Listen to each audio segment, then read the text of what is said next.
44. El peronismo liberal. Menem. Seineldin.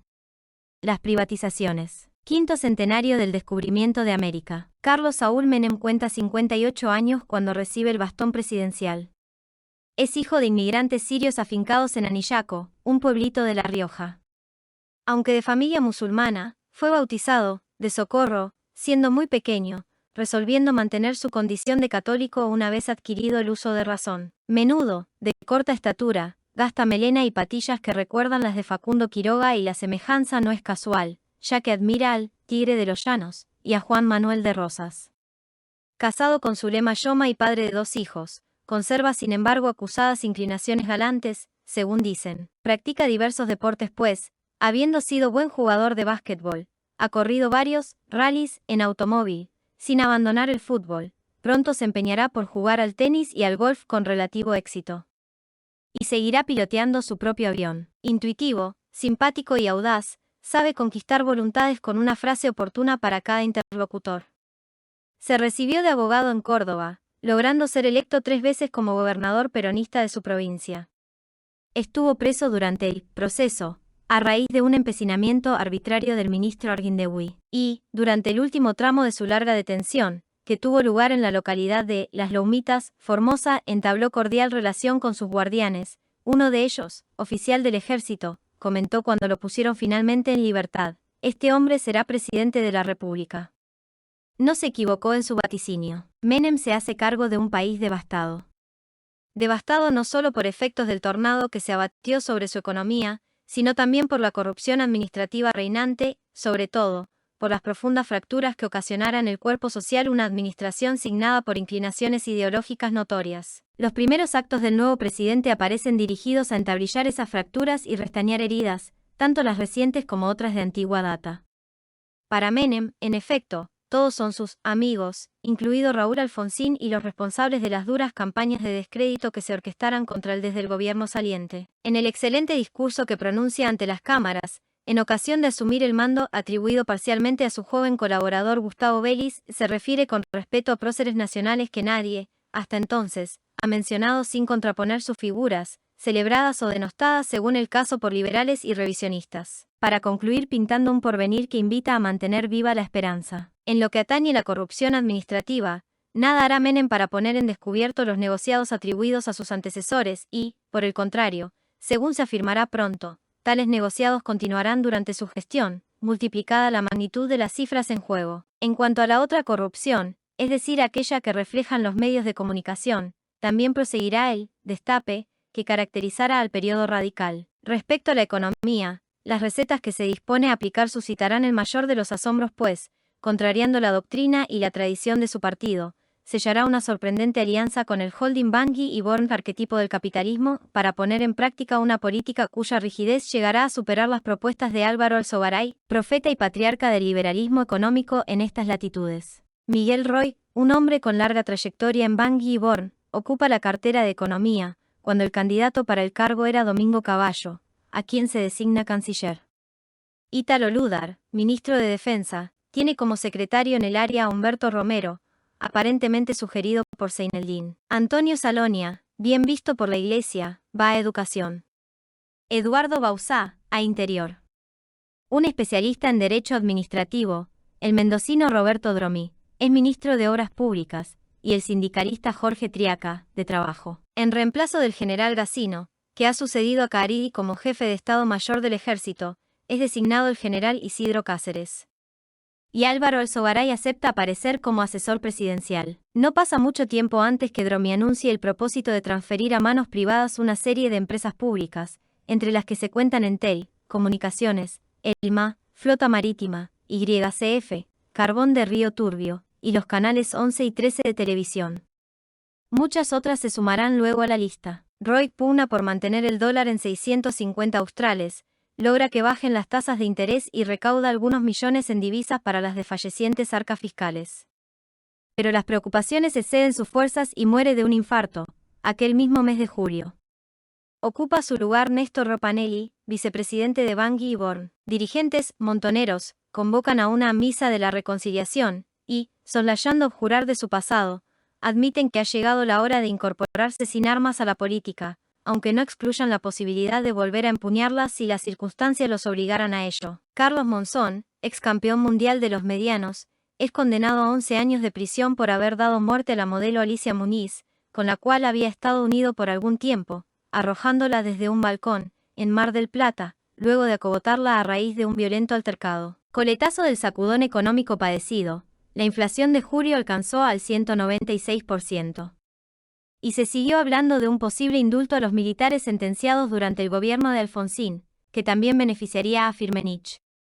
Menem viaja a los Estados Unidos, donde hace buenas migas con Bush, que lo llamará mi amigo Carlos. Mediante un acuerdo inconcebible hasta entonces, peronistas y liberales, justicialismo y UCD, se unen en el colegio electoral para ungir senador por la capital federal al justicialista Vaca, en perjuicio del radical Fernando de la Rúa, que ha obtenido más votos pero no los suficientes para ocupar la banca. A partir de allí, se mantendrá un idilio parlamentario entre ambas fuerzas, a las que se tenía por diametralmente opuestas. En septiembre, concreta Menem su propósito de repatriar los restos del brigadier general Juan Manuel de Rosas.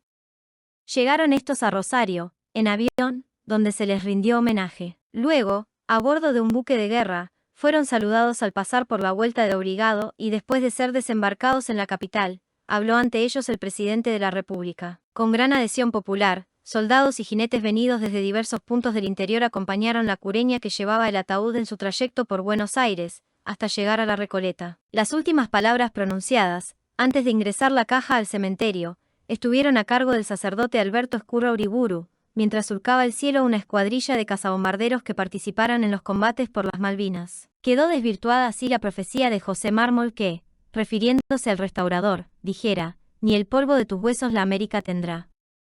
Las celebraciones no estuvieron, sin embargo, teñidas por un tono de revancha o controversia, sino que, por el contrario, contuvieron reiteradas alusiones a la Unión Nacional. El toque de silencio, ejecutado por un clarín, puso fin a la jornada. Lucio García del Solar conversa con Sir Crispín Tiquel, en Madrid, sobre las relaciones de la Argentina con el Reino Unido. Para ello acuerdan colocar, bajo un paraguas, el tema de la soberanía sobre las Malvinas, aunque en rigor sea el único que realmente importa a nuestro país. Las conversaciones no conducen a nada concreto e Inglaterra mantendrá incluso la zona de exclusión pesquera, establecida unilateralmente en torno al archipiélago. La CGT está partida en dos, una es oficialista, la encabeza Guerino Andriouni y se muestra dispuesta a acompañar al gobierno en sus planes de ajuste económico y en las proyectadas privatizaciones, la otra, regida aún por Saúl Ubaldini, se resiste a eso. Conservará esta su sede tradicional y será conocida por ello como CGT Azopardo.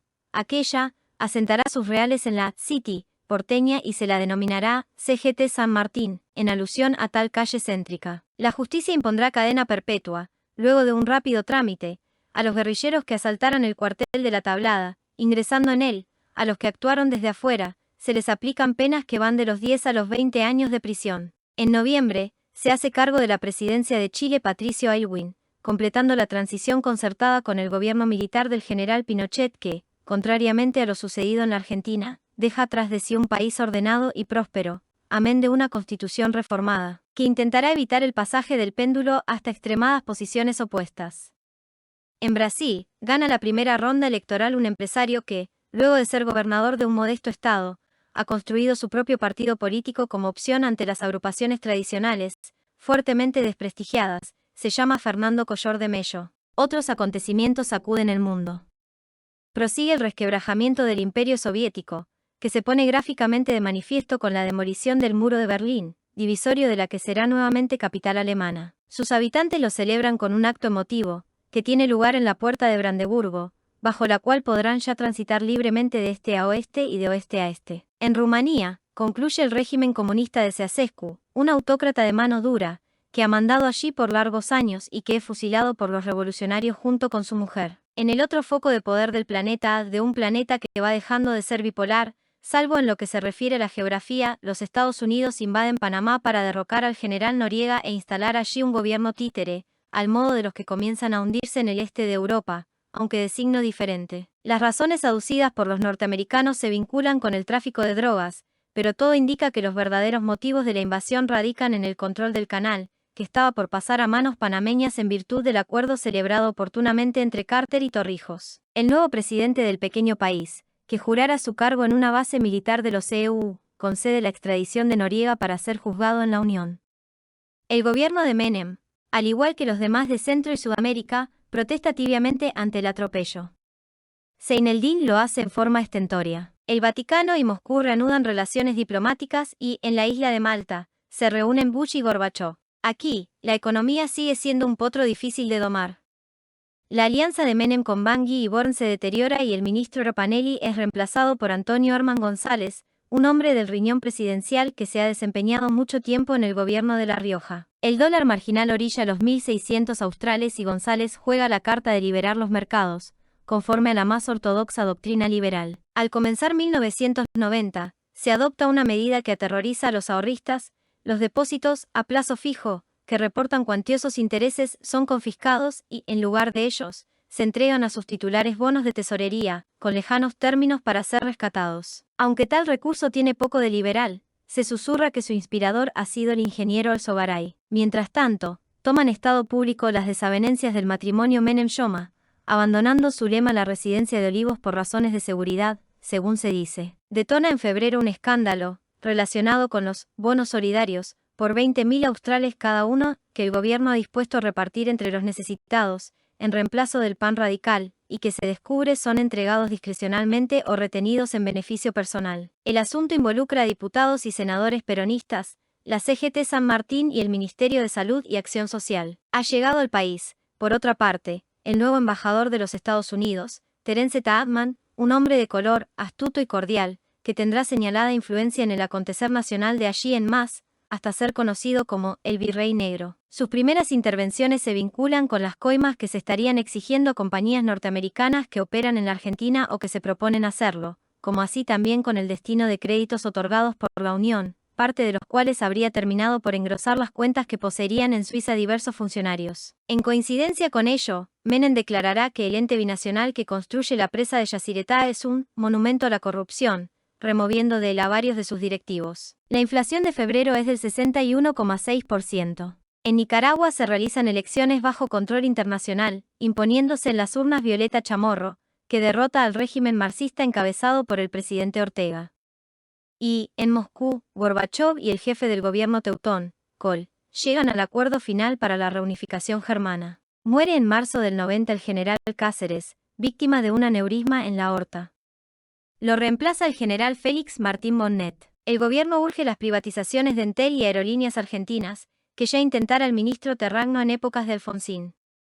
Aquel intento no llegó a buen puerto pues, para instrumentarlo, se incurrió en groseras anomalías administrativas. Y, ahora, las cosas no pintan mejor pues, mientras corren rumores referidos a comisiones astronómicas en juego, los principales interesados en las operaciones respectivas son la Telefónica de España y la línea aérea Iberia, ambas pertenecientes al Estado español. Circunstancia esta que torna improcedente hablar de privatizaciones, pues, en caso de concretarse las tratativas, resultará que los bienes del Estado nacional pasarán a un Estado extranjero, manteniendo este en su favor, incluso, situaciones de monopolio que disfrutaban las empresas en vías de enajenarse. También tiene problemas el gobierno con la Corte Suprema de Justicia, ya que el tribunal ha sido conformado por los radicales y tal circunstancia constituye una traba considerable para llevar adelante los propósitos de la administración peronista, muchos eventualmente objetables desde el ángulo de la ortodoxia jurídica. De modo que, luego de procurar sin éxito la renuncia de algunos de sus integrantes, opta Menem por otro camino.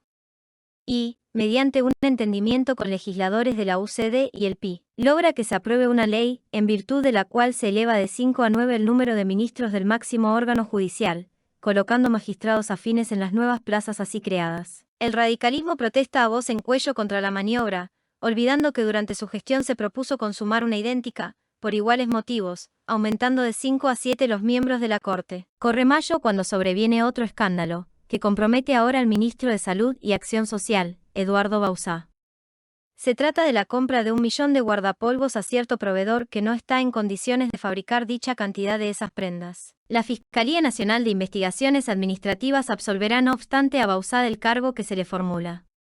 Si bien, más tarde, serían denunciadas serias irregularidades con relación al funcionamiento de la referida Fiscalía. En julio, se firma la venta de Entel a la Telefónica de España.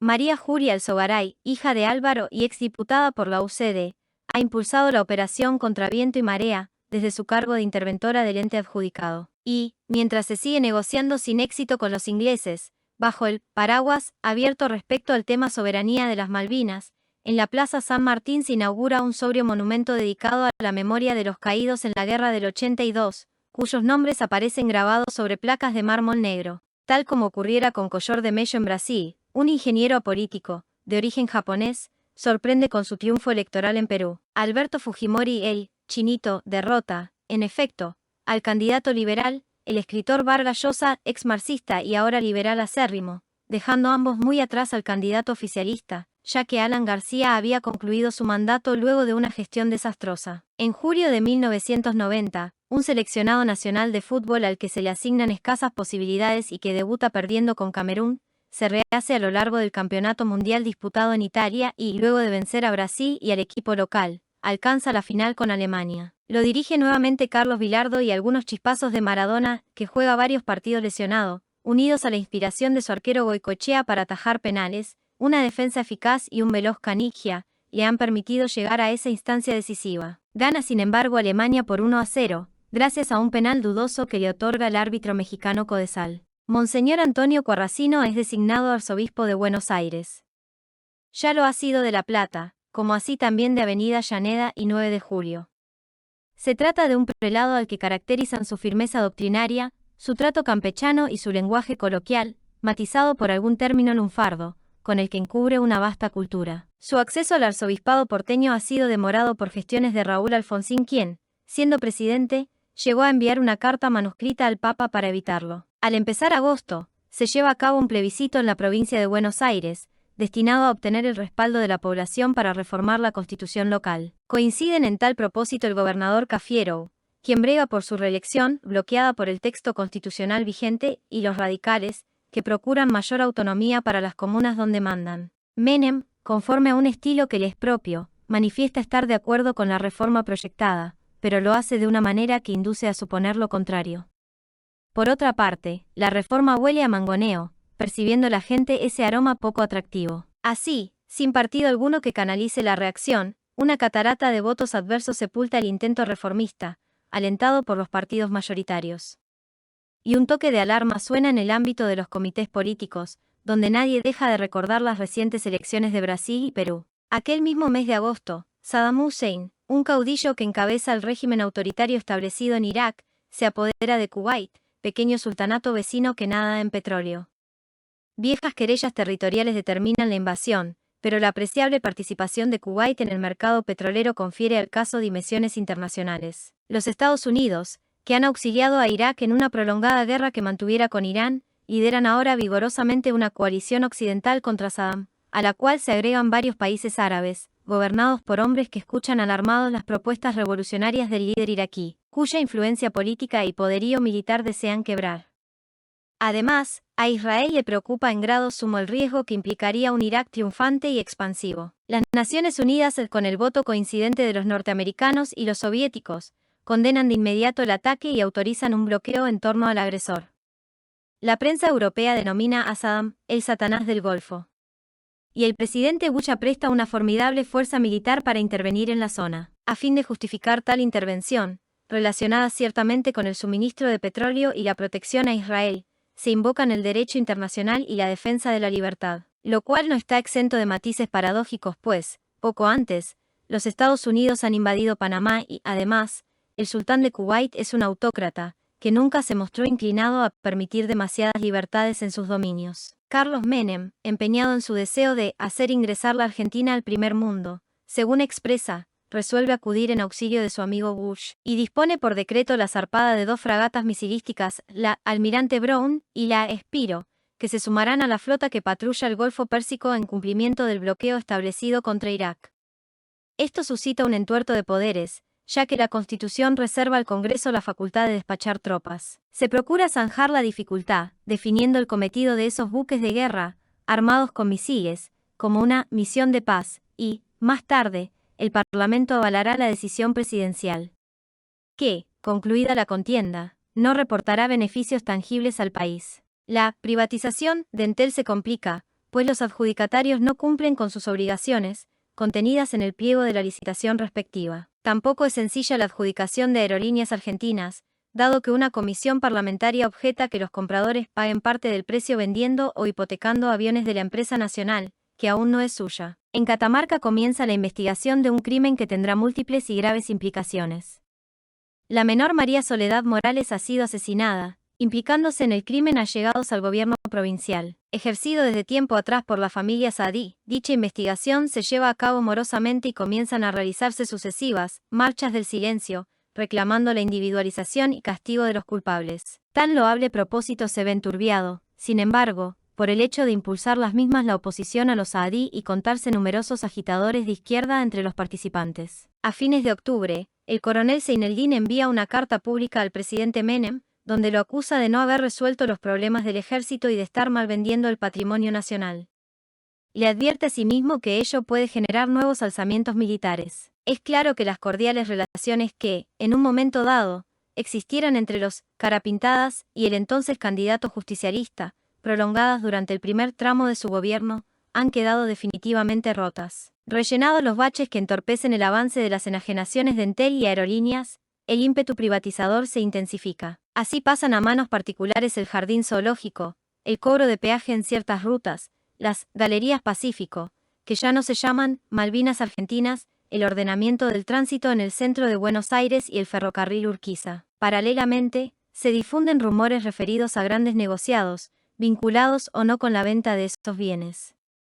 Se la luz que, en el Departamento Legal de Ferrocarriles Argentinos, se pierden juicios intencionalmente por sumas siderales. El gremialista Luis Barrionuevo, partidario del gobierno, afirma con desparpajo que en el país nadie gana dinero trabajando. Y Monseñor Cuarracino señala que aquí se sufre una acusada decadencia moral. A través de alguna encuesta, se revela que el 80% de los argentinos da por cierto que los funcionarios se valen de sus puestos para lucrar ilegítimamente. El 3 de diciembre del 90, la advertencia de Seineldin se transforma en súbita e inopinada realidad. Comienza, en efecto, otro movimiento armado, cuya responsabilidad él asumirá más tarde, aunque se encuentre detenido en un cuartel del sur, a raíz de la carta que dirigiera a Menem. Con motivo de un encadenamiento de equívocos, el turco no se fugará de allí, pero los suyos actuarán de todos modos, decididamente. Durante la noche del 2, el capitán Gustavo Breide Abeid se apodera del edificio Libertador, sede del Estado Mayor del Ejército. El Mayor Mercado movilizará una columna de blindados, pertenecientes a los regimientos con asiento en Concordia y Villaguay, Entre Ríos. Las instalaciones de Palermo Regimiento 1, Patricios y Distrito Militar caen en manos del coronel Baraldini, secundado por los mayores Tevere y Abete, el mismo que se mantuviera sublevado en Mercedes, cuando los sucesos de Villa Martelli, el coronel Romero Mundani y un hermano suyo, con grado de mayor, ocuparán la fábrica de tanques Tamse. En Baloún, el subprefecto Sagastizábal se hará cargo de la prefectura en Buenos Aires, y algunos carros de combate se pondrán en marcha desde la Escuela de Caballería, en Campo de Mayo. Numerosos suboficiales se han plegado a sublevación. Faltan 2 días para que llegue a la Argentina el presidente Bush, en visita oficial. Menem pide a Tadman que interceda, a fin de que esa visita no sea cancelada a raíz del pronunciamiento, que confía aplastar con rapidez. A cargo de la represión está nominalmente el jefe del Estado Mayor, general Bonnet, pero al frente de ella aparecerá ostensiblemente su segundo, el general Martín Balsa. Antes que amanezca, incluso antes que se organice la represión, un hecho desgraciado sella la suerte del alzamiento. Ocurrió que, enterados de que su unidad había sido copada por los rebeldes, el subjefe del Regimiento 1 y su jefe de operaciones, teniente coronel Pita y mayor Pedernera, dejando apostadas detrás suyo algunas fuerzas, entraron solos y vestidos de civil al cuartel, disparando los fusiles FAL que empuñaban. En su temerario avance, al doblar una esquina del edificio, toparon con 3 suboficiales sublevados, sobreviniendo un intenso tiroteo, al que se sumó aparentemente fuego proveniente de los efectivos leales parapetados más allá de las verjas perimetrales. Acallado el tiroteo y cuando hubo luz suficiente para alumbrar la escena, pudo observarse que Pita y Pedernera habían muerto, como así también un cabo primero de apellido Morales, perteneciente al bando rebelde. La muerte de esos jefes de patricios, producida en tales circunstancias, se presentó como una acción alevosa cometida por los Carapintadas, restándoles todo apoyo y confiriendo un duro sesgo a la represión. Esta, en efecto, se llevó adelante sin contemplaciones. Menem había ordenado aplastar a los sublevados e hizo pública su intención de fusilarlos. Balsa no escatimó el empleo de cañones para reducir la resistencia en Palermo, y buen número de francotiradores, situados en las inmediaciones del edificio Libertador, impidieron a Breide Abeid incluso evacuar heridos, pues dispararon contra las ambulancias que venían a retirarlos. Hacia media tarde, otra incidencia trágica produce más muertes. Un colectivo de la línea 60 choca en el acceso norte con un tanque y perecen 5 de sus pasajeros.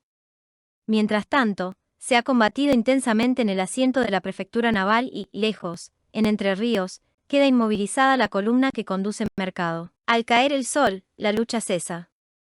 Algunos blindados, que han roto el cerco tendido en torno a la fábrica de Baloún, se dirigen hacia Mercedes, provincia de Buenos Aires. A bordo de uno de ellos el coronel Romero Mundani se pega un tiro. No se ahorran humillaciones a los vencidos, cuando deponen su actitud. Descalzos, son embarcados en camiones hacia los lugares donde quedarán prisioneros, siendo insultados por espectadores cuya aproximación a los detenidos no se impide. Durante algunos días flota la posibilidad de que los cabecillas del alzamiento sean ejecutados, lo cual se les comunica a algunos de ellos como un hecho inminente, que finalmente no ocurre. La visita del presidente Bush transcurre sin sobresaltos y, durante la misma, este y el mandatario argentino juegan algunos partidos de tenis dobles, que gana el visitante. Se inicia 1991 con la noticia del indulto a los jefes militares, condenados con motivo de la represión del terrorismo subversivo. También es liberado Firmenich. Y otro tanto ocurrirá con quienes asumieron la decisión de llegar a la guerra por la recuperación de las Malvinas. Si bien, en el caso de estos, no se había dictado sentencia definitiva a su respecto, pues estaba en trámite un recurso por ante la Corte Suprema, interpuesto y concedido contra el fallo de la Cámara Federal. Gabriela Sabatini, esa argentina bonita que ha alcanzado los primeros planos del tenis mundial, gana el Abierto de los Estados Unidos, conquistando así su primer torneo de Grand Slam. El embajador Taadman denuncia que la firma norteamericana Swift Armour es objeto de exigencias de coima desde el gobierno. La imputación incluye a un cuñado del presidente, Emir Shoma, y provoca una crisis de gabinete. Shoma abandona el puesto oficial que ocupa. Renuncia a Dromi. Caballo deja Relaciones Exteriores, para hacerse cargo del Ministerio de Economía. Guido Di Tella va a la Cancillería y Herman González pasa a Defensa. Caballo, candidato desde el primer momento para ocupar la cartera económica, pondrá en marcha con notable energía un plan de ajuste y transformación del Estado, que acentúa el rumbo fijado por sus antecesores, iniciando su gestión con $1 a 9.600 australes. Con motivo del crimen de María Soledad Morales, comparece ante la justicia Guillermo Luque, contra quien se dictara orden de detención y que es hijo del diputado por Catamarca Ángel Luque, el cual, más tarde, deberá dejar su banca. Pasado el tiempo, nada se probará respecto a la participación de Guillermo en el caso. En el Golfo Pérsico se desata la ofensiva contra Irak. Una fuerza poderosa, terrestre, marítima y aérea, donde la presencia de los Estados Unidos predomina en forma abrumadora, ha machacado largamente las defensas iraquíes, lanzando contra ellas 70.000 vuelos en 28 días, con un promedio de 100 misiles disparados por hora. Saddam Hussein, por su parte, ordenó derramar toneladas de petróleo en el mar, para entorpecer el desembarco de los marines, y, con el objeto de involucrar directamente en el conflicto al Estado de Israel, suscitando así la solidaridad del mundo árabe, envió hacia su territorio varios cohetes soviéticos, Scud, de antiguo diseño, sin lograr que los judíos se resolvieran a actuar en represalia. La Operación Tormenta del Desierto, que así denominan su ofensiva los norteamericanos, se lleva a cabo en forma fulminante, resultando aniquilado el ejército de Irak, cuya aviación no participa de la guerra pues Saddam ha preferido ponerla a salvo, en Irán. El ataque se detiene en las puertas de Bagdad, arrasada por las incursiones aéreas de la Fuerza Internacional. Durante la Guerra del Golfo, el presidente Bush ha mencionado que se está instaurando un nuevo orden mundial, liderado por los Estados Unidos y que los soldados norteamericanos se encargarán de afianzar. Presupuestos de ese orden serán la democracia en lo político, el librecambio en lo económico, la vigencia de los derechos humanos y la ampliación paulatina del campo de acción reservado a los organismos y tribunales internacionales. Vale decir, un sistema donde quedarán licuadas las soberanías nacionales y que hasta plantea graves interrogantes respecto al futuro de las naciones, como tales, dentro del mismo. El Plan Caballo se define y profundiza. En marzo del 91, el Congreso sanciona una ley de convertibilidad que dolariza la economía y, en virtud de ella, no se podrá emitir moneda que carezca de respaldo en divisas ni variar la cotización del signo monetario argentino, sino mediante el dictado de otra ley, cosa que oficiará de freno para la especulación con dólares. Cada uno de estos costará 10.000 australes.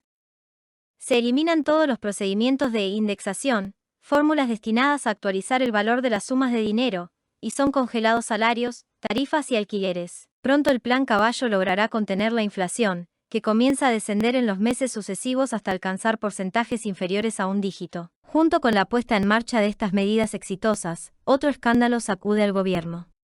En España tramita una causa relacionada con el tráfico de drogas y el juez actuante implica en ella a Ibrahim al-Ibrahim, funcionario de la aduana, casado y separado de Amira Yoma, cuñada de Menem, a la propia Amira, que se desempeña en la Secretaría de la Presidencia, y a otro funcionario, Mario Caserta, acusados todos de lavar narcodólares, es decir, blanquear divisas provenientes del negocio de los narcóticos. El sucio asunto, del que se hace sonoro eco la prensa local y extranjera, es denominado Yomagate por la oposición al gobierno, aludiendo al caso Watergate, que derribara al presidente Nixon en los Estados Unidos asterisco en la causa seguida aquí por este caso, la cuñada del presidente resultó absuelta. Enseguida, las drogas volverán a ser tema de encendidos comentarios pues, en un procedimiento policial, se detiene a Diego Maradona por consumir y poseer cocaína. Simultáneamente, numerosas figuras del ambiente empresario y del espectáculo aparecen complicadas en una maniobra fraudulenta, referida a la introducción de automóviles importados bajo franquicias aduaneras establecidas en favor de los lisiados. El aspecto del presidente Menem va registrando una modificación paulatina. Ya hace rato que ha dejado atrás su inclinación por la ropa de gusto dudoso, vistiendo atildadamente prendas de tela importada, para lucir las cuales llegará a conceder un reportaje, donde posa como modelo de indumentaria. El volumen de su melena aparece reducido y sus patillas son más breves. Hacia el mes de abril del 91 se presenta con algunos moretones en la cara, que atribuye a la picadura de una avispa. Pero que, según se afirmaría, han sido producidos realmente por ciertas inyecciones de colágeno, destinadas a atenuar las huellas del paso de los años. Y, como en lo alto del cráneo se le está raleando el pelo, pronto acudirá a complicados procedimientos para disimular tal pérdida. A lo largo de sus giras lo acompaña su peluquero personal, que reviste en la administración pública con categoría equivalente a la de secretario de Estado. Para no ser menos, Raúl Alfonsín incurrirá en coqueterías análogas, sometiéndose a una dieta estricta y acudiendo al bisturí para eliminar algunas patas de gallo, como así también las bolsas que exhibía bajo los ojos, amén de utilizar la química a fin de disimular sus canas. Un censo nacional, levantado en mayo, establece que la población alcanza apenas a 32.370.298 habitantes. Una cifra decepcionante, pues indica que el índice de crecimiento demográfico es bajo, que la Argentina sigue escasamente poblada y que, por ende, continúa sometida a los riesgos que acechan a los países cuya extensión no esté suficientemente ocupada. El gobierno persiste en sus denodados esfuerzos por transformarnos en socios confiables de los Estados Unidos. Con ese afán ha aceptado desistir del Proyecto Cóndor, consistente en la fabricación de un misil con alcance medio, que está en etapa de producción y que técnicos argentinos fueron construyendo dentro de un plan del que serían partícipes Irak y Egipto. El alcance del vector le permite hacer impacto en puerto argentino y desistir del proyecto implica destruir sus motores, desmantelar la planta donde fuera fabricado y entregar a los norteamericanos todos sus componentes, como así también las carpetas en que obran algunos aciertos de los ingenieros que trabajaran para la Fuerza Aérea en el desarrollo de dicho proyecto, quienes, según parece, habrían logrado mejorar en varios aspectos la performance prevista para el cohete. Se rumoreó, sin embargo, que la mano veloz de algún oficial anónimo arrancó oportunamente de tales carpetas aquellas páginas donde figuraban las respectivas fórmulas. Pronto, el canciller Di Tella se permitirá una grosería, pues ha de afirmar que los vínculos establecidos con la Unión equivalen a relaciones carnales entre la Argentina y los Estados Unidos. Como si quisieran desmentir esa afirmación, en el mes de mayo estos venden al Brasil una partida considerable de trigo subsidiado, perjudicando así nuestras exportaciones de granos al país vecino. Se realizan elecciones en la República de Rusia y se impone en ellas Boris Yeltsin. Va mucho más lejos que Gorbachov en sus propuestas de establecer libertades. Y, en una visita que hace a los Estados Unidos, declarará, se acabó el comunismo. Transcurre junio cuando Croacia y Eslovenia se declaran independientes de Yugoslavia, iniciando el Ejército Federal, formado por serbios comunistas, una sangrienta represión, encaminada a ahogar esas intenciones de independencia. Monseñor Quarrasino ha sido designado cardenal de la Iglesia Católica. Continúa el juicio que se sigue a los carapintadas, con motivo del alzamiento de diciembre. Las ventas de Somisa y Acindar, acerías, determinan huelgas del personal afectado, presumiblemente, estremecen en su tumba los huesos del general Savio, forjador de la siderurgia nacional. Comienzan en la Plaza Lavalle tumultos promovidos por los jubilados, cuya situación es penosa pues la mayoría de ellos cobra haberes misérrimos, que no llegan a $150 por mes. Es ministro de Justicia Leonard Lanian, quien presidiera la Cámara Federal en ocasión de condenarse a los comandantes, inculpados de excesos en la represión, y continúan los escándalos. Un testigo menciona a los secretarios privados del presidente en la causa por lavado de dólares. El brigadier Tomás Rodríguez, subjefe de Estado Mayor en la Fuerza Aérea, lleva ante la justicia ordinaria una denuncia que alcanza a su superior, el brigadier Juliá, por cierta compra aparentemente irregular que importa $18 millones, no habiendo dado trámite a las objeciones sobre el particular, practicadas por su subordinado en el seno de la institución. A raíz de ello, el denunciante es separado de su cargo y el denunciado permanece en el suyo.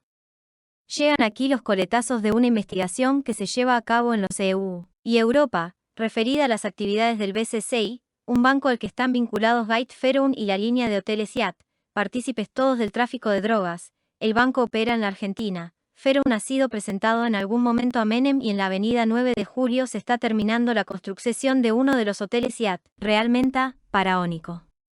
Resulta también objetable una orden de compra, colocada en Francia para confeccionar nuevos documentos de identidad y el caso determinará que se aleje el ministro del Interior, ocupando su lugar José Luis Manzano, enrolado hasta poco antes entre los renovadores, peronistas adversos a Menem y que mantiene fluida relación con la coordinadora radical. También en agosto del 91, Menem y el presidente chileno Patricio Aylwin firman un acuerdo inesperado. Mediante el mismo, resuelven acerca de los conflictos fronterizos pendientes entre la Argentina y Chile. Dos de los puntos acordados suscitarán fuerte resistencia en el país, el referido a Laguna del Desierto y el vinculado con los hielos continentales patagónicos. Se trata, en efecto, de zonas donde los derechos argentinos aparecen como incuestionables, pues respecto a ninguna de ellas se sabía que existieran reivindicaciones chilenas y, en lo que atañe a Laguna del Desierto, cabe recordar que, durante el gobierno de Illa, murió allí un oficial de carabineros por pisar suelo que se tuvo siempre por nacional, sin que la protesta chilena llegara a mayores.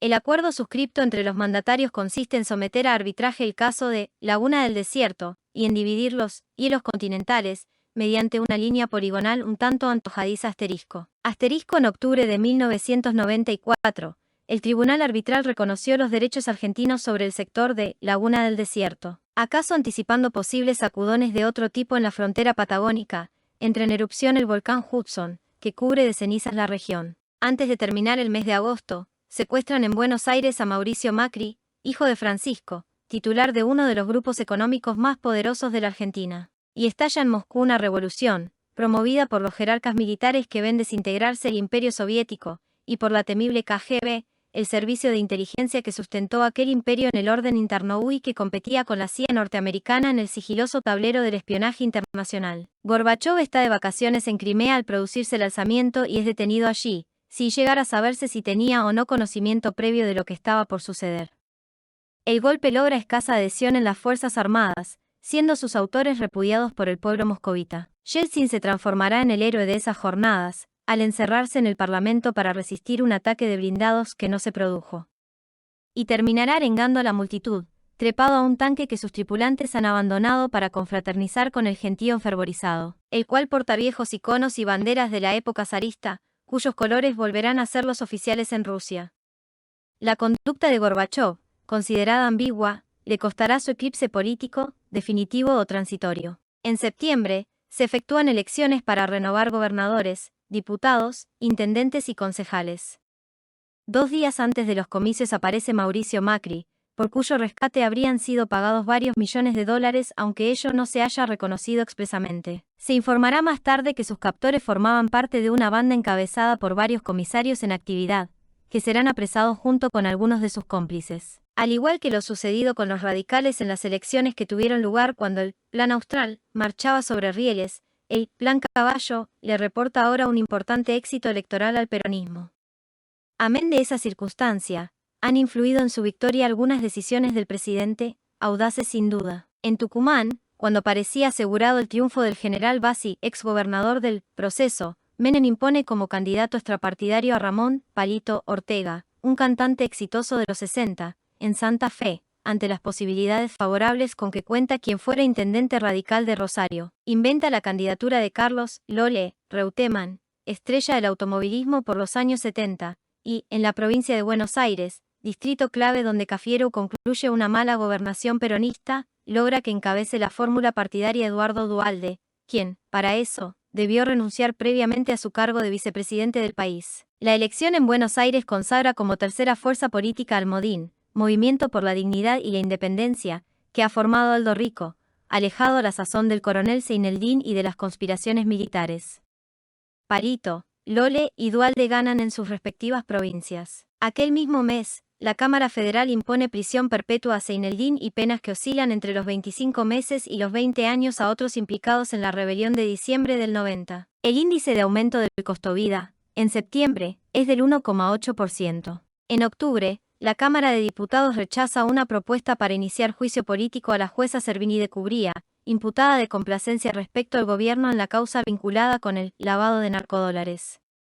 Y el general Martín Balsa reemplaza al general Bonnet como jefe de Estado Mayor del Ejército. Corre noviembre, cuando Caballo confirma la lista de empresas públicas que seguirán la suerte de aquellas que ya han sido vendidas. La nómina es extensa y causa preocupación en sectores sensibilizados al respecto: SECBA, Agua y Energía, Obras Sanitarias de la Nación, Encotel, Subterráneos de Buenos Aires, ELMA, YPF, Gas del Estado, Altos Hornos Zapla, varias de fabricaciones militares, Petroquímica Bahía Blanca, Petroquímica Río Tercero y AFNE. Solo la extrema derecha y la extrema izquierda impugnan esta fiebre privatizadora, aunque cabe suponer que el mismo Juan Domingo Perón, pese a los vaivenes registrados en la línea económica seguida durante sus gobiernos, difícilmente hubiera imaginado siquiera que una política así podría llegar a ser aplicada por el partido que él fundara. Consecuente con ella, Menem firma con el presidente Bush, en octubre, un acuerdo de garantías para inversiones norteamericanas, que incluye sustraer a los tribunales argentinos las decisiones referidas a controversias judiciales que, aquí, afecten a los inversores yanquis. Al aproximarse fin de año, un escándalo más conmueve a la República. Se trata de la adquisición por parte del Estado de una gran partida de leche que no responde a las especificaciones establecidas y el caso involucra, entre otros, al secretario privado del presidente, Miguel Ángel Vicco, al asesor presidencial Carlos Spadone y al ministro de Salud y Acción Social, Avelino Porto. En Catamarca, finalmente intervenida a raíz de las secuelas del crimen de María Soledad Morales, se realizan elecciones para gobernador y se impone un radical, candidato por una agrupación independiente. En Corrientes, sigue sin resolverse un conflicto planteado en el colegio electoral para proveer la gobernación. La inflación del mes de noviembre fue de tan solo el 0,4%, la más baja desde 1973. Comienza 1992 con la puesta en circulación de los nuevos billetes, que reemplazan el austral por el peso. Carlos Pellegrini figura en los de $1, Bartolomé Mitre en los de $2, José de San Martín en los de $5, Manuel Belgrano en los de $10, Domingo Faustino Sarmiento en los de $50 y Julio Argentino Roca en los de $100. Pero los que desatan polémica son los de $20, color punzó, pues en ellos aparece la efigie de Juan Manuel de Rosas, condenado hasta entonces al ostracismo iconográfico oficial. Cada peso equivale al valor de $1. Renuncia Vicco a su cargo de secretario de Menem. Spadone ya lo ha hecho al de asesor presidencial, Ade Honorem, que ejercía. Hacia fines de mes, el canciller argentino Di Tella y el vicecanciller inglés Gareth Jones firman un acuerdo, que permite restablecer los vuelos entre Londres y Buenos Aires.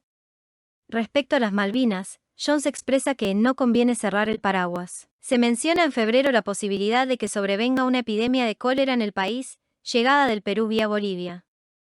Siempre en lo que hace a cuestiones sanitarias, el ministro Porto insiste también respecto a los riesgos del SIDA. Acompaña así la tendencia que se registra en el mundo, donde los grupos más expuestos a contraer el mal, drogadictos y homosexuales, aparecen empeñados en presentar el problema como si fuera un drama social con alcances generales. La campaña de prevención contra el SIDA da lugar a toda clase de expresiones, avisos y publicaciones, donde se emplean con soltura términos e imágenes que, por razones de recato, jamás se habían difundido masivamente. No ha concluido el mes cuando Menem anuncia espectacularmente, en los Estados Unidos, que autorizará el libre acceso a los archivos reservados del Estado, en los que obraría información referente al ingreso de nazis a la Argentina, después de concluir la Segunda Guerra Mundial. La publicación del contenido de tales archivos, notoriamente incompletos, no arroja ninguna revelación importante. El 5 de febrero tiene lugar una sangrienta revolución militar en Venezuela. Se trata de un golpe con orientación nacionalista, que recuerda a los alzamientos, carapintadas, de la Argentina y que se dirige contra la corrupción y la política económica del presidente Carlos Andrés Pérez, coincidente en sus líneas generales con la que aquí aplica Caballo. Encabeza la revuelta el comandante Hugo Chávez Frías. Aunque el intento fracasa, la situación del gobierno venezolano queda muy deteriorada y señalan la necesidad de un cambio drástico figuras tan destacadas como el expresidente Rafael Caldera y el escritor Uslar Pietri. El Vaticano establece relaciones diplomáticas con Croacia, Eslovenia y Ucrania. Y parte hacia la ex-Yugoslavia el BEA, Batallón Ejército Argentino, que se sumará allí a otros contingentes de las Naciones Unidas para intentar poner fin a la guerra que desgarra esa región. A mediados de marzo, el 17, exactamente, se produce en Buenos Aires un terrible atentado. Pues la embajada judía, cita en la calle Arroyo, es demolida por una carga explosiva. Corren de inmediato las versiones más variadas respecto a los autores del hecho y a la forma en que éste ha sido consumado. El presidente Menem, apresuradamente y antes de contar con información alguna, se lo adjudica de entrada a los carapintadas, que jamás han hecho declaraciones antisemitas. Al día siguiente, el grupo islámico, Jihad, se atribuye el ataque, aunque la autenticidad del comunicado es puesta en duda. El ministro del Interior, Manzano, menciona la posible voladura de un arsenal dentro de la sede diplomática, lo cual es desmentido luego. En la investigación actúan, además de la justicia y organismos de seguridad locales, los servicios secretos israelíes y norteamericanos, Mossad y CIA. Las conclusiones finales de estas investigaciones tardaron en conocerse, si bien trascendió que el medio utilizado por los agresores fue una camioneta transformada en enorme bomba y conducida por un agente suicida.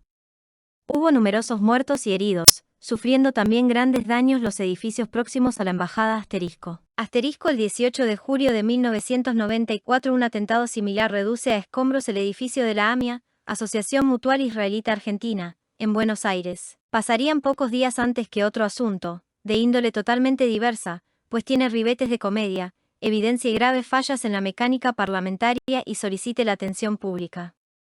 Ocurrió que en la Cámara de Diputados se discutía la enajenación de gas del Estado, y, para obstaculizar el dictado de la ley respectiva, los radicales resolvieron no asistir a las sesiones, privando así al cuerpo del quórum requerido. Logrado penosamente por el oficialismo, algunos periodistas advierten que una de las bancas está ocupada por un individuo que no es legislador y cuya presencia completa el número necesario para sesionar válidamente. Sobreviene un gran revuelo, la irregularidad es comprobada y se designa una comisión para establecer las circunstancias que la rodean. Tiempo después, tal comisión se expediría señalando como único culpable al diputado justicialista Samid. Sin embargo, según versiones consistentes, el procedimiento de utilizar diputados truchos, así se lo llama, tendría antecedentes y no habría sido uno solo de ellos el que estuvo realmente en el recinto al momento de pasarse lista para iniciar el tratamiento de la ley, aprobada finalmente. El 2 de abril se cumplen 10 años del desembarco argentino en las Islas Malvinas. En Río Gallegos tiene lugar un desfile donde participan veteranos de la guerra. Al día siguiente, sin oposición por parte de nuestra Cancillería, una línea aérea chilena anuncia que comenzará vuelos regulares entre Punta Arenas y el archipiélago. A poco del fallido golpe militar en Venezuela, se registra en Perú otro golpe de características diferentes. Sucede, en efecto, que la organización guerrillera marxista, Sendero Luminoso, que cuenta con el apoyo de los narcotraficantes y que, mediante el terror y los abundantes fondos provenientes del negocio de las drogas ha logrado corromper a legisladores y jueces, multiplica sus ataques contra las fuerzas del orden, reitera los atentados y controla varias zonas del país, operando cada vez con mayor intensidad en la propia Lima. Ante lo cual, el presidente Fujimori lleva a cabo una revolución desde el poder, asumiendo plenas facultades, disolviendo el parlamento y removiendo magistrados corruptos. La inmensa mayoría del pueblo peruano y las Fuerzas Armadas lo acompañan en su drástica decisión. La Cancillería argentina repudia los hechos acaecidos en Perú, declarando la necesidad de preservar a todo trance el funcionamiento institucional. Propone incluso que se forme una Fuerza Armada Interamericana, destinada a intervenir en los países donde se registren sucesos de ese tipo, pero da rápida marcha atrás, cuando el presidente Bush hace saber que considera al «chinito», pese a todo, legítimo presidente peruano. En virtud de la nueva situación establecida en Lima, Fujimori logra el primero de los éxitos que obtendría en su lucha contra la insurgencia. De allí en más, el 19 de abril, 12 días después del autogolpe, es arrestado el segundo jefe del movimiento Tupac Amaru, que comparte con Sendero Luminoso el protagonismo en la lucha por instaurar un régimen marxista en Perú. A raíz del negociado de la mala leche, el Banco Central informa en Buenos Aires que Bitco es deudor de la institución, desde años atrás, por sumas millonarias. Para neutralizar los efectos que produce esa información, el gobierno hace publicar la lista completa de los deudores morosos del banco, donde figuran nombres muy conocidos en la vida nacional. Mientras tanto, parece concretarse el ingreso de la Argentina al Plan Brady, que, a la vez que significa una reducción en su deuda externa y algunas ventajas en materia de tasas de interés aplicables, asegura a los acreedores el cobro escalonado de créditos que han llegado a considerar incobrables. Y la Asamblea Plenaria del Episcopado Nacional señala las situaciones difíciles que viven grandes sectores del pueblo argentino, por pobreza, falta de trabajo y escasos ingresos de los jubilados. Pero no solo aquí existen problemas. El 3 de mayo se producen en Los Ángeles, California, desórdenes raciales de magnitud tal, que configuran algo así como una guerra civil localizada.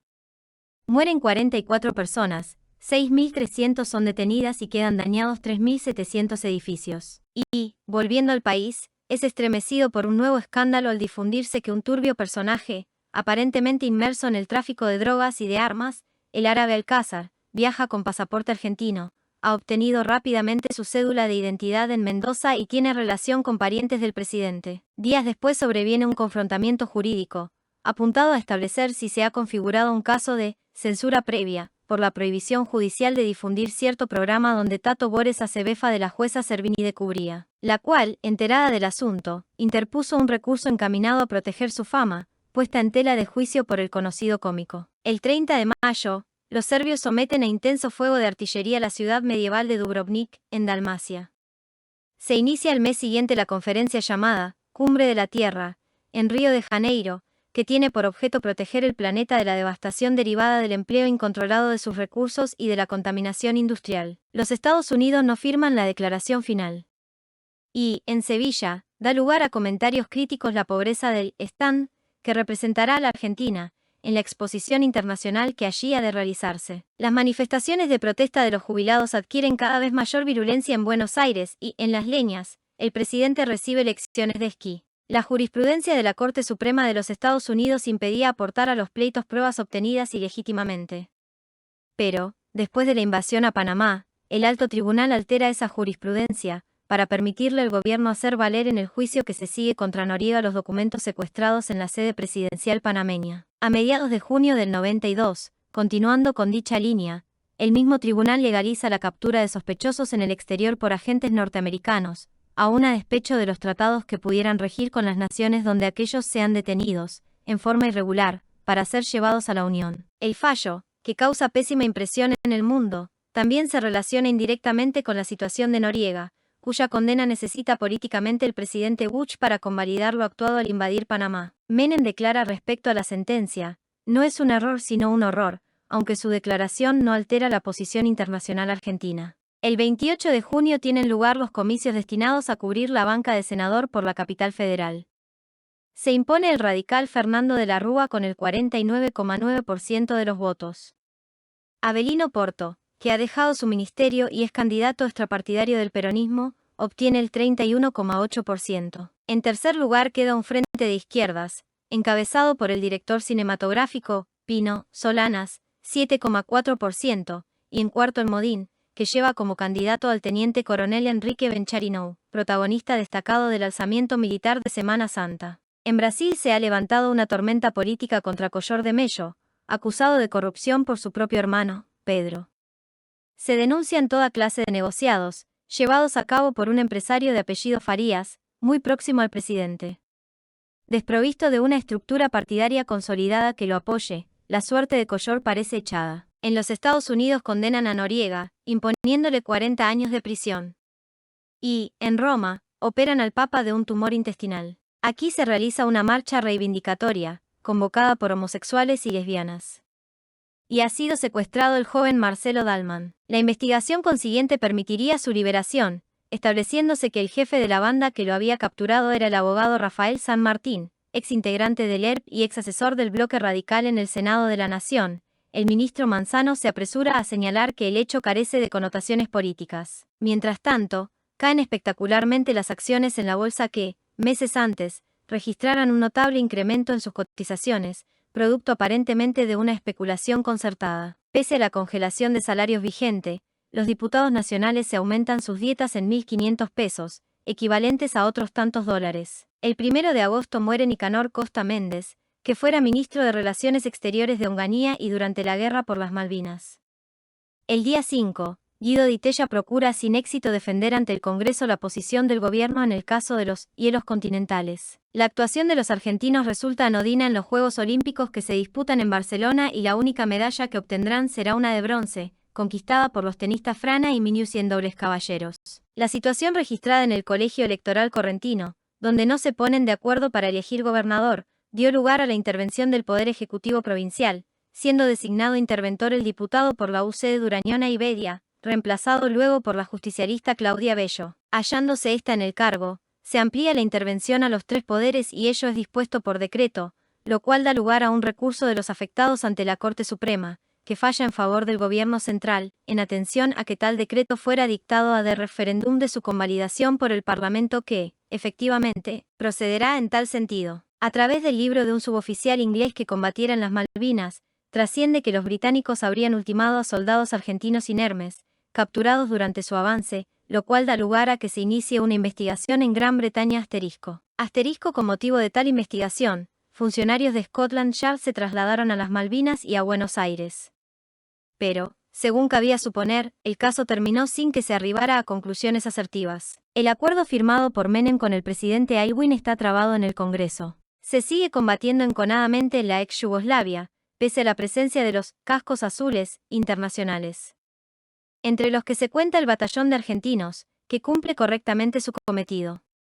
Pero otro argentino participa de esa guerra y vale la pena relatar sucintamente su historia. Se trata de Rodolfo Barrio, un oficial que, con el grado de teniente primero, acompañara al coronel Seineldin en la sublevación de diciembre del 90, siendo herido de consideración en una pierna.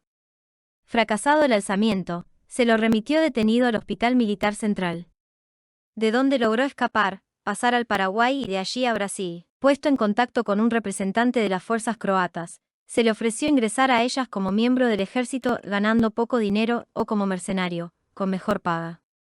Barrio optó por lo primero, viajó a Europa, recibió el grado de capitán y combatió con bravura en una guerra librada entre bravos, al punto que ascendió rápidamente. A mediados de 1992 es ya coronel y comanda efectivos equivalentes a una brigada.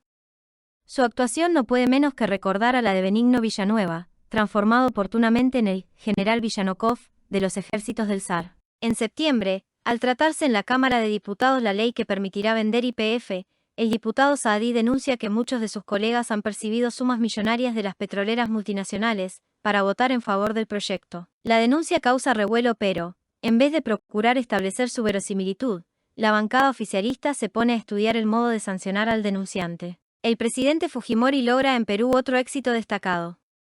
A mediados del mes, las fuerzas regulares detienen al jefe de Sendero Luminoso, Abimael Guzmán, quien es sometido a juicio sumario. Juan Pablo II se ha repuesto con sorprendente rapidez, luego de la operación que sobrellevara. Y, en Brasil, con el voto favorable del 88% de los legisladores, el Parlamento resuelve suspender en sus funciones al presidente Collor de Mello para someterlo a juicio político. El día 24, queda sancionada aquí la ley que permitirá enajenar YPF. Corre octubre cuando, imputado de una pésima administración que no excluye la presunción de graves peculados, se ve constreñido a renunciar Carlos Grosso, intendente de la ciudad de Buenos Aires. Para conmemorar el 5º centenario del descubrimiento de América, el Papa Juan Pablo II se traslada a Santo Domingo, esa isla asociada íntimamente a los viajes de Colón y a las primeras administraciones castellanas en el Nuevo Mundo. No obstante registrarse algunas manifestaciones de protesta indigenista, en Buenos Aires el gobierno rinde homenaje a la fecha, con un acto realizado ante el Monumento de los Españoles.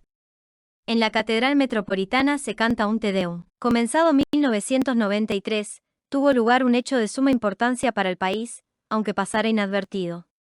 Ocurrió, en efecto, que, el 2 de abril, se dictó un decreto pontificio declarando que la madre Camila Rolón practicó heroicamente en vida las virtudes cristianas, declaración esta que, unida a la prueba de un milagro obrado por su intercesión, permitiría que fuera beatificada oportunamente.